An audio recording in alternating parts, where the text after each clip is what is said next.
సజీవుడు మన రక్షకుడు యేసు క్రీస్తు నామంలో మనకందరికి శుభములు. కేవలం ఆయన కృప ద్వారా మనము ఇంకనూ జీవించి ఉన్నాము.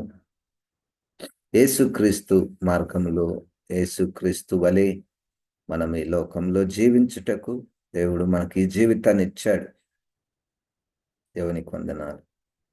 35వ కీర్తన పరిశుద్ధాత్మ దేవుడు దావీదు గారి ద్వారా రాయించినటువంటి కీర్తన. అన్ని తరములకు సరిపోయినటువంటి కీర్తన. 6వ వచనము. కీర్తనలు 35:6. యెహోవా దూత వారిని తరుమునుగాక, వారి త్రోవ చీకటి అయి జారుడుగా నుండునుగాక. 3 విషయాలు. యెహోవా దూత వారి తరుమునుగాక మొదటిది. రెండవది వారి త్రోవ చీకటి అయి ఉండునుగాక. మూడవది వారి త్రోవ జారుడుగా నుండునుగాక. జారుడుగా నుండునుగాక అన్న పదాన్ని మనము ధ్యానం చేయబోతున్నాం. జారుడు అంటే చాలా సులువుగా కిందికి దిగిపోవడం. జారిపోతారు చాలా సులువుగా. మనము జారుడు బండ అంటుంటాం, పిల్లలు ఆడుకుంటుంటారు. పైనుండి అట్లా కూర్చుంటే చాలు, అట్లా వాళ్ళు ఇట్లా జారిపోతారు. ఇక్కడ వ్యక్తిగత జీవితాలలో జారిపోవడం. ఏది జారిపోతుంది అంటే అది చాలా బలహీనంగా, లూజ్‌గా ఉంటే జారిపోతుంది. దానికి వ్యతిరేక పదం ఏందంటే గట్టిగా లేకపోవడము, స్థిరముగా లేకపోవడము. జారుడుగా నుండునుగాక, జారిపోయేటటువంటిది, సులువుగా. హెబ్రీ పత్రికలో 12వ అధ్యాయములో 2వ వచనములో, హెబ్రీ పత్రిక 12వ అధ్యాయము 2వ వచనంలో, మనము కూడా ప్రతి భారమును సులువుగా చిక్కులబెట్టు పాపమును విడిచిపెట్టి. సులువుగా చిక్కులబెట్టు, ఈజిలీ ఎంటాంగిల్డ్ అని ఇంగ్లీష్లో మనం చూస్తాం. అంటే చిన్న చిన్న వాటిలో చిక్కుకొని పోవడం. చిన్న చిన్న వాటిలో చిక్కుకొని పోవడం. ఇప్పుడు హెబ్రీలకు రాసినటువంటి పత్రిక అంతా కూడా పాత నిబంధనలో ఇశ్రాయేలీయులు వారు చాలా మార్లు సులువుగా, ఈజీగా జారిపోయినటువంటి సందర్భాలు ఎన్నో ఉన్నాయి. దానిలో అనేకమైనటువంటి విషయములలో సంఖ్యాకాండము 11వ అధ్యాయము ఒక సులువుగా తప్పిపోయేది. మనం ఈ మాటలు చూస్తుంటే మనము కూడా చాలా సులువుగా తప్పిపోతుంటాం. చూడండి 4వ వచనంలో, సంఖ్యాకాండము 11:4. వారి మధ్యనున్న మిశ్రిత జనము మాంసాపేక్ష అధికముగా కనుపరచగా ఇశ్రాయేలీయులను మరలా ఏడ్చి మాకెవరు మాంసము పెట్టెదరు. రండి 11వ వచనంలో. కాగా మోషే యెహోవాతో ఇట్లనెను, నీవేళ నీ సేవకుని బాధించితివి, నా మీద నీ కటాక్షము రానిక ఈ జనులందరి భారమును నా మీద పెట్టనేలా.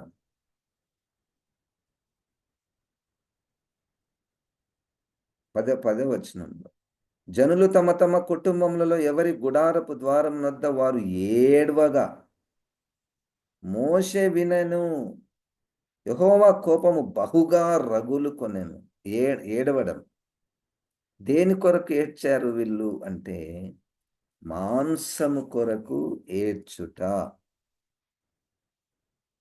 మాంసం కొరకు ఏడ్చుట. ఇదే చివరి వచనములలో 32వ వచనంలో,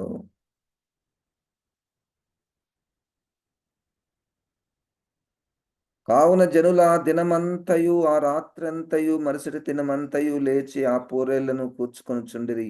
తక్కువ కూర్చుకున్నవాడు 100 తూములను కూర్చుకొనెను. తరువాత వారు తమ కొరకు పాలెం చుట్టూ వాటిని పరిచిరి. 33 ఆ మాంసము ఇంకా వారి పండ్ల సందున ఉండగాని అది నమలక మునుపే యెహోవా కోపము జనుల మీద రగులు కొనెను. యెహోవా తెగులు చేత వారిని బహుగా బాధించెను.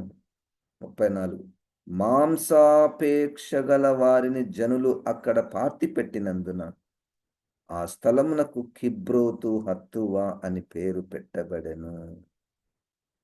మాంసాపేక్ష, ధనాపేక్ష. ఈ మాంసాపేక్ష అన్నది ఎక్కడికి దారితీసింది అంటే, తిండిబోతులు పరలోక రాజ్యంలో ప్రవేశింపరు. హెబ్రీ పత్రికలోని 3వ అధ్యాయంలో అనేకుల యొక్క శవములు అరణ్యంలో రాలెను. కారణం ఏంటయ్యా అంటే, సనుగిరి. దేని కొరకు? మాంసము కొరకు. మాంసము కొరకు సనిగిరి.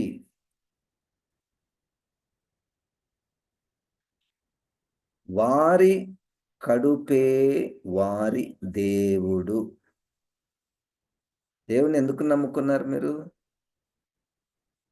కడుపు కొరకు. సేవ కొరకు ఎందుకొచ్చారు? పోషించబడుట కొరకు. భోజనము విషయములో కంట్రోల్ లేకపోతే దాన్ని జారుడు స్థితి అని అంటారు. ఆ పదం దానికెందుకు అట్లా వర్తిస్తుంది అంటే, అది చాలా చిన్న విషయం. భోజనము, మాంసము చాలా చిన్న విషయం. ఎవరైనా నరకానికి పోయారు అంటే, సాధారణంగా ఎవరైనా జైల్లో పోతే మీరు ఏమేం చేసొచ్చారు? ఎవరిని చంపారు? ఏం దొంగతనం చేశారు? అని అడుగుతారు కదా! అట్లే వీళ్ళు ఈ నరకంలో పడ్డారు. ఏం చేశారంటే మాంసాపేక్ష. ఆ మాంసము కొరకే దేవుని నమ్ముకునేవారు. ఆ భోజనము కొరకే దేవుని సన్నిధికొచ్చువారు.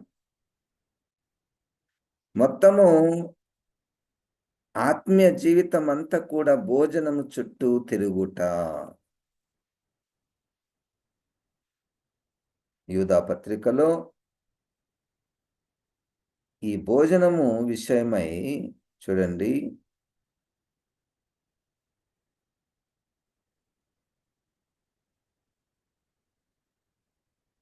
12వ వచనం. యూదా పత్రిక 12వ వచనం. వీరు నిర్భయముగా మీతో సుభోజనము చేయుచు తమ్మును తాము నిర్భయముగా పోషించుకొనుచు మీ ప్రేమ విందులలో దొంగ మెట్టలుగా ఉన్నారు. వీరు గాలి చేత ఇటు అటు కొట్టుకొని పోవు నిర్జల మేఘములుగాను, కాయలు రాలి ఫలములు లేక 2 మారులు చచ్చి వేళ్లతో పెళ్లిగింపబడిన చెట్లుగాను, తమ అవమానమును నురుగు వెళ్ళగ్రక్కు వారై సముద్రము యొక్క ప్రచండమైన అల్లుగాను, మార్గము తప్పి తిరుగు చుక్కలుగాను ఉన్నారు. వారి కొరకు గాఢాంధకారము నిరంతరము భద్రము చేయబడి ఉన్నది. ఒక్క భోజనమును గురించి పరిశుద్ధాత్మ దేవుడు ఎన్ని ఉదాహరణలు ఇక్కడ వాడాడు చూడండి. అంటే వీళ్ళు ఈ జారిపోయే స్థితి,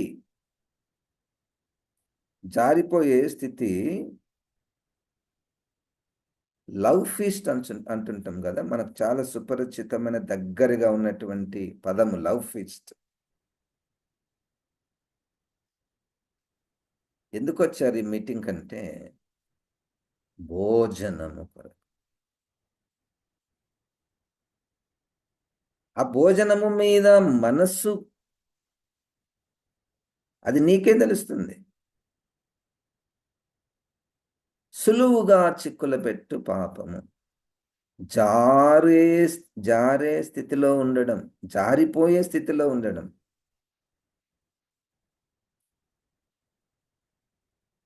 ఎవరైనా వీళ్ళని శోధించాలంటే,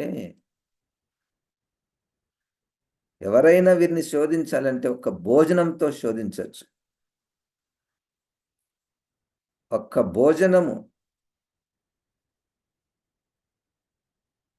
శోధించవచ్చు. అపవాది ఎంత చిన్న విషయంలో దేవుని బిడ్డలను పడవేస్తుందో. భోజనము దగ్గర, భోజనం విషయము, వీరు తమ్మును తాము నిర్భయముగా పోషించుకొనుచు మీ ప్రేమ విందులలో, మీ అన్న పదములు మీ సంఘములో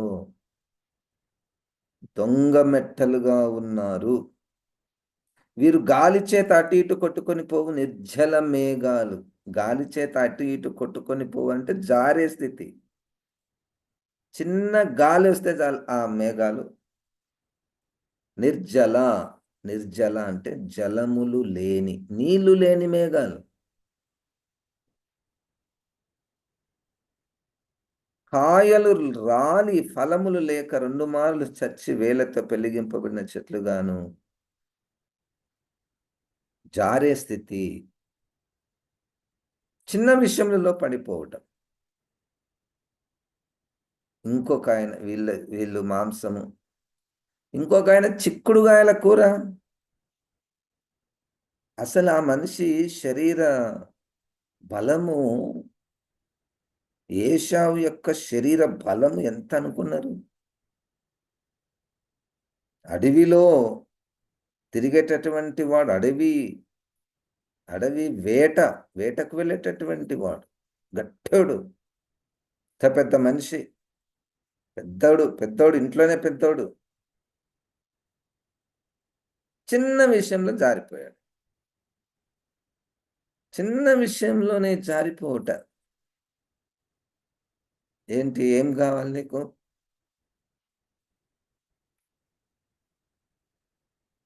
బైబిల్లో ఎంత దానికి ఎంత కఠినమైన పదం రాశారంటే, ఏశావు ఒక్క పూట భోజనము కొరకు ఆశించి భ్రష్టుడైపోయెను.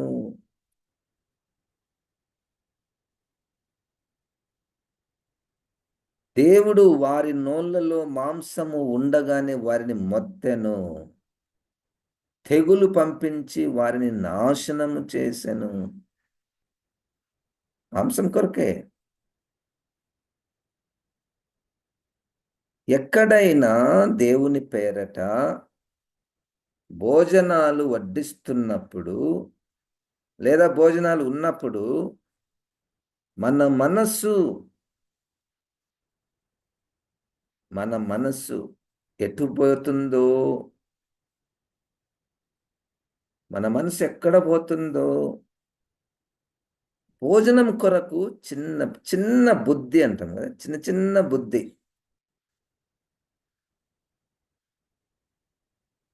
ఒక సంఘంలో, బైబిల్లో ఉన్న సంఘమే,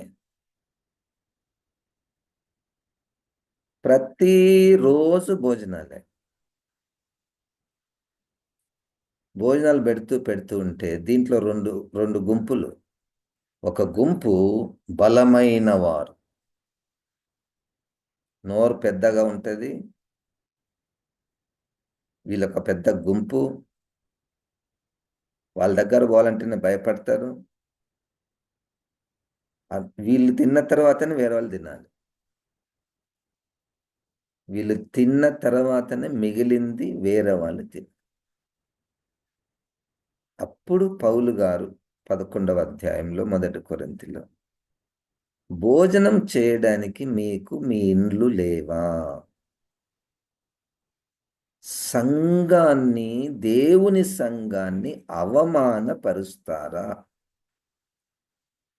ఈ భోజనం ఎట్లా తినాలి సార్? అందరూ కలిసి తినవలసినటువంటి భోజనము. భోజనం తినడం తప్పు కాదు. అసలు భోజనం దగ్గరికి వచ్చే లోపలనే మనసులు మారిపోతుంటాయి. చిన్న చిన్న విషయాలు. నాకేయలేదు, నాకు ఇవ్వలేదు, నేను అనుకున్నది చెయ్యలేదు. ఆ సనుగుడు ఉంటుంది చూడండి, సనుగుడు, సనగడం. ఎందుకు ఇది చేశారు? అది క్రైస్తవుల నోటి నుండి వచ్చే మాట ఏనా?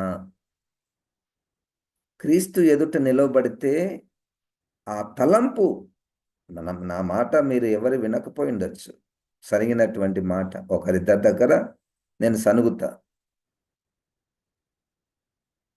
లేతే ఒక్కొక్కసారి హృదయంలోని మనసులో నొచ్చుకుంటా భోజనం విషయంలో.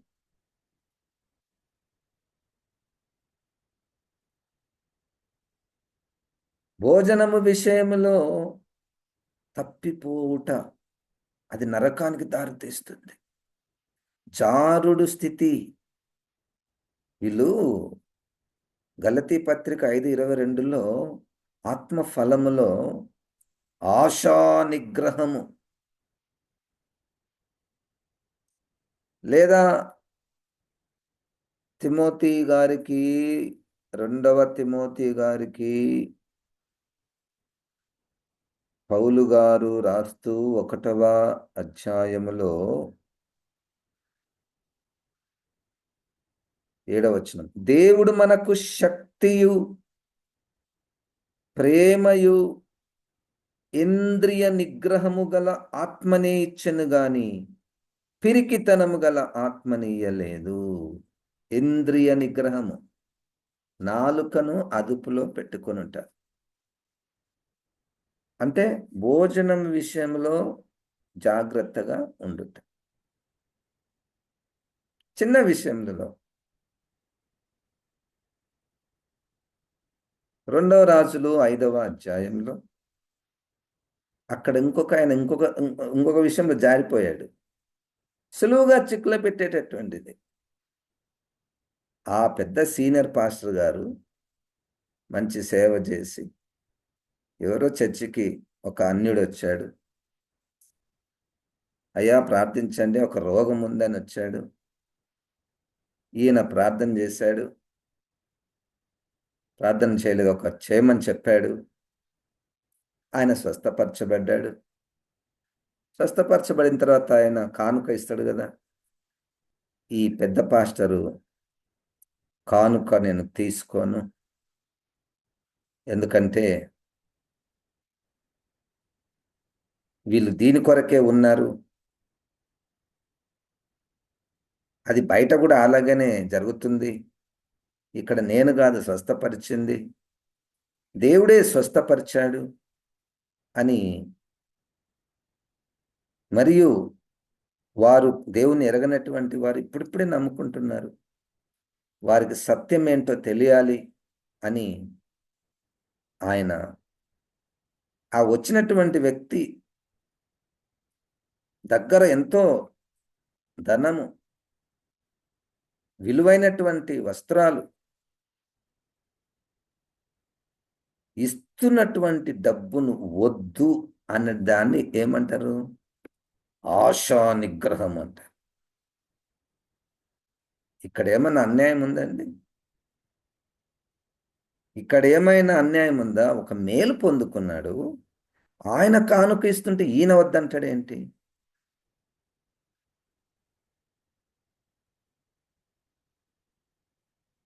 వెంటనే జారిపోయే వ్యక్తి కనపడ్డాడు.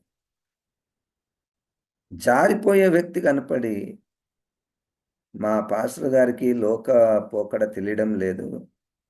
నువ్వు ఇట్లా ఉంటే చాలా కష్టం జీవించడము అని వాళ్ళ వెనక పరిగెత్తి, అబద్ధమాడి, వారి దగ్గర నుండి ఆ వస్త్రాలు తీసుకున్నటువంటి సందర్భము మనం చూస్తాం. అప్పుడు ఎలీషా గారు 2వ రాజుల గ్రంథములో 15వ అధ్యాయంలో 26వ వచనంలో ఎంత మంచి మాట చూడండి. 5వ అధ్యాయంలో 2వ రాజుల గ్రంథము 5వ అధ్యాయంలో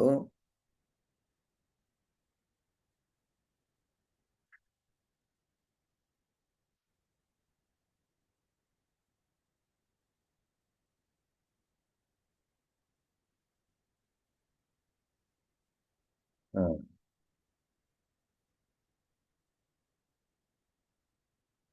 24 వచనం. మెట్ల దగ్గరకు వారు రాగానే వారి యొద్ద నుండి గెహాజీ వాటిని తీసుకొని ఇంటిలో దాచి వారికి సెలవీయగా వారు వెళ్ళిపోయిరి. అతడు లోపలికి పోయి తన యజమానుని ముందర నిలువగా ఎలీషా వానిని చూచి, గెహాజీ, నీ వెచ్చట నుండి వచ్చితివని అడిగినందుకు వాడు, నీ దాసుడనైన నేను ఎచ్చటికి పోలేదనెను. అంతటా ఎలీషా వానితో, ఆ మనుషుడు తన రథము దిగి నిన్ను ఎదుర్కొనుటకు తిరిగి వచ్చినప్పుడు నా మనస్సు నీతో కూడా రాలేదా?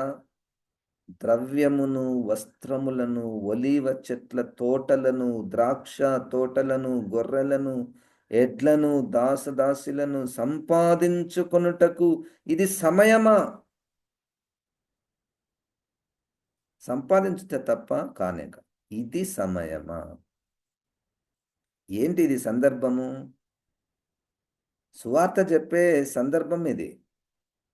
ఒక స్వస్థత ద్వారా సువార్త చెప్పే సందర్భంలో నువ్వు వీటిని ఆశించుట ఇది సమయమా?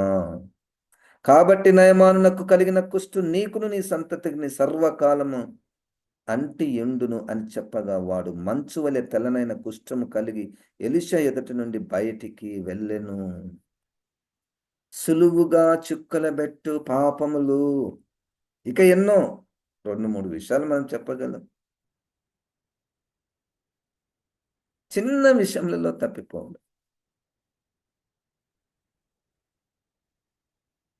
పెద్ద పెద్ద పాపాలు మనము చేయకపోవచ్చును. నరకములోనికి వెళ్ళే లిస్టులో చాలా చిన్న చిన్న నేను ఆశ్చర్యపోయాను. ఇంకొకటి ఉంటది.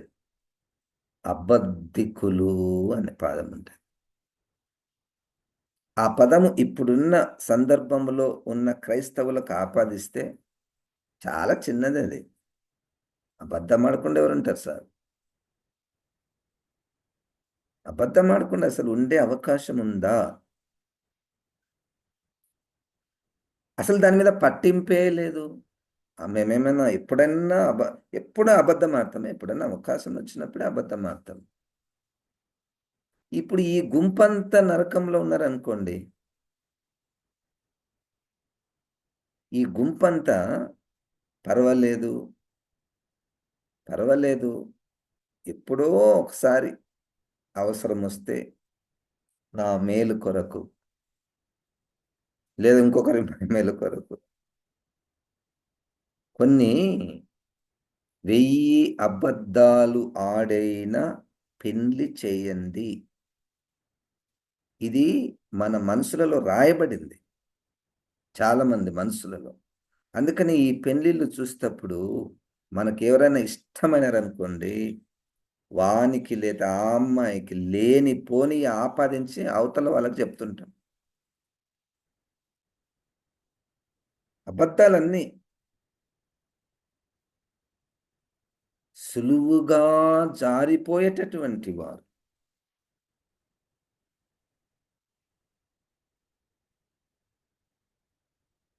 సాధారణముగా సేవకులను శోధించాలంటే భోజనం విషయంలో ఈజీగా శోధించొచ్చు. ఈజీగా పడిపోతారు సేవకులు. బహుమానాల విషయంలో ఈజీగా పడిపోతారు.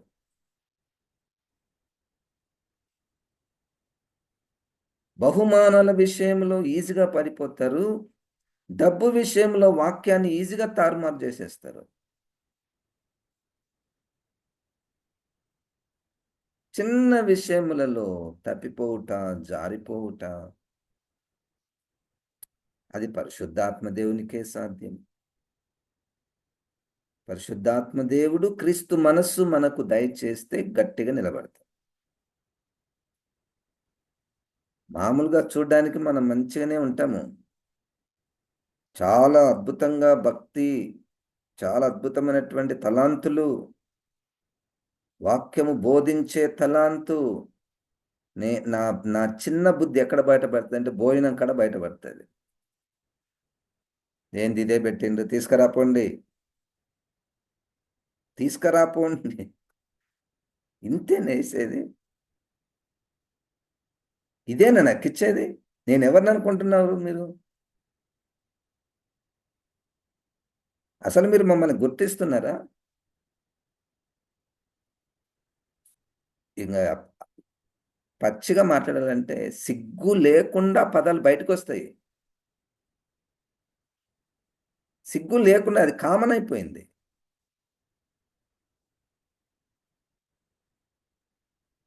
ఆశా నిగ్రహం అన్న పదం ఏమన్నా పనిచేస్తుందా మీలో? సేవకులలో? ఇంకా ఈజీగా పడగొట్టాలంటే బహుమానం. బిలాము లాంటి మనసు. కానుక ఇస్తాము, డబ్బులిస్తామంటే ఏమైనా చేస్తాం.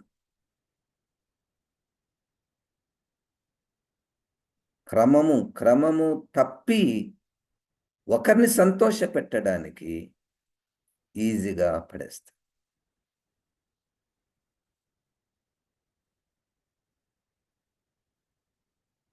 ఒకరోజు ఒక స్త్రీ విశ్వాసురాలొచ్చి, పాస్టర్ గారు నా కొరకు ప్రార్థించండి అని కానుక, ఎక్కువ మొత్తం కానుకిచ్చింది. నెక్స్ట్ సండే ఉదయంలోనే ఫోన్ చేసి పాస్టర్ గారు నేను స్పెషల్ సాంగ్ పాడతా అన్నది. యాక్చువల్‌గా అక్కడ స్పెషల్ సాంగ్స్ పాడే క్రమం లేదు. స్పెషల్ సాంగ్ పాడే క్రమం లేదు. ఇప్పుడు ఒక శోధన. ఈమైతే కానుక ఇచ్చింది. బహుమానం ఇచ్చింది. ఇక్కడ క్రమము లేదు. ఇప్పుడు నేను ఆమెకిస్తే ఎట్లా ఉంటది? ఇవ్వకపోతే ఆమెకు బాధ కలగొచ్చు. ఇంకొకసారి ఇవ్వకపోవచ్చు. ఏం చేయాలి? అమ్మ ఇవ్వడానికి రాదు. ఇది సంఘ క్రమము కాదు. అంటే ఈజీగా పడేస్తాము. ఈజీగా సేవకులు పడిపోతారు. భోజనాలకు, వస్త్రాలకు, డబ్బులకు. బైబిల్‌లో ఉన్నారు. క్రైస్తవ చరిత్రలో ఉన్నారు. జారే స్థితిలో అనేక మందున్నారు. అన్ని విషయంలో చాలా గట్టిగుంటారు. చాలా గట్టిగుంటారు. చిన్న విషయంలో పడిపోతారు.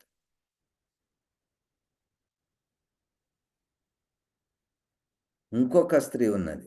ఎంత పేరంటే ఆమె లాంటి భక్తి పరురాలు ఎవరు లేరు చర్చిలో.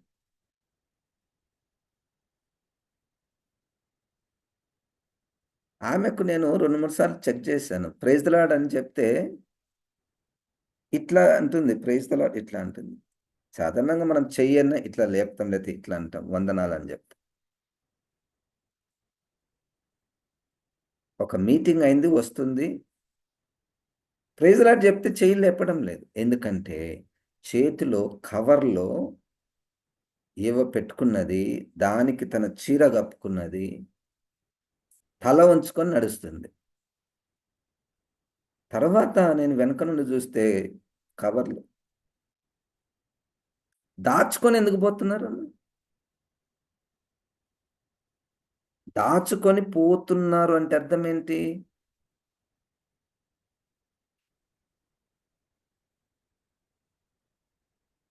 సులువుగా ఇప్పుడు మన అంశము విమర్శించుట కాదు. జాగ్రత్తగా ఏ చిన్న విషయములలో అపవాది సులువుగా నిన్ను చిక్కుల పెట్టి నరకానికి తీసుకొని పోయే ప్లాన్ ఉంది. మనం దానిని పట్టించుకోవడం లేదు. పరిశుద్ధాత్మ దేవుడు మనకు సహాయం చేస్తాడు. క్రీస్తుని అంగీకరిస్తే, క్రీస్తుని ఆహ్వానిస్తే సెల్ఫ్ కంట్రోల్ అనేటువంటిది ఆటోమేటిక్‌గా వస్తది. అది మన శక్తి కాదు. మన మానవ బుద్ధి జారడమే. మానవ స్వభావము జారిపోవుట. గట్టిగా కదలకుండా నిలబడాలంటే అది క్రీస్తుకే సాధ్యము. క్రీస్తు మనస్సు మనకు పరిశుద్ధాత్మ దేవుడు దయచేయునుగాక. ప్రార్థన. జీవం గల దేవా, వాక్యమైన ప్రభా, ఈ వాక్యాన్ని నాలో వ్రాయుము.